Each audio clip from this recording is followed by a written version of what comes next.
ተመልከቱ የህዝብ ማዕበል። ይህም ቪዲዮ አንዴ ተመልክተን እንመለስ። ኮሜንቱን ፍሪ ፓለስታይን እያላችሁ አሸብርቁት። እስከ መጨረሻው ተከታተሉኝ። ወደ ቪዲዮ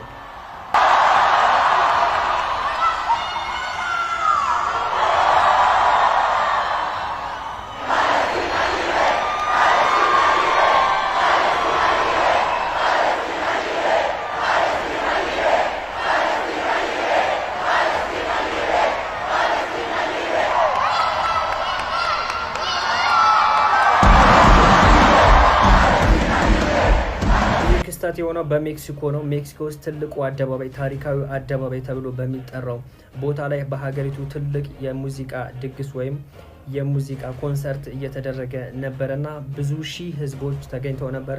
የሚገርመው ኮንሰርት የሚያዘጋጁ ዘፋኞችም የኮንሰርቱ አዘጋጆቹም ኮንሰርቱ ላይ የተገኙ እነዛ ብዙ ሺህ ህዝቦች ለፓለስታይን ድምጽ እየሆኑ ነበር በአንድ ድምጽ። የሚያስገርመው ደግሞ እሱ ብቻ አይደለም። በዚህ መድረክ ላይ ፍሪ ፓለስታይን ሲያስብሉ የነበሩ ስደተኞች ፍልስጤማዊ ስደተኞች ናቸው።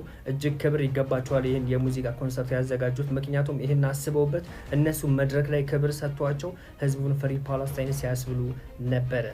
በዓለም ሀገራት በተለያዩ ቦታዎች ላይ በዚህ ሰዓት ለፓለስታይን ድጋፍ እየተደረገ ወራሪዋ እስራኤልን እየተቃወሙ ይገኛሉ። ይሄ ደግሞ የሰብአዊነት ጉዳይ ነውና ሁላችንም ይመለከተናል። ፍሪ ፓለስታይን ያላችሁ ኮሜንቱን አሸብርቁት። በደንብ ሼር፣ ኮፒ ሊንክ፣ ሪፖስት እያደረጋችሁ አዳርሱት።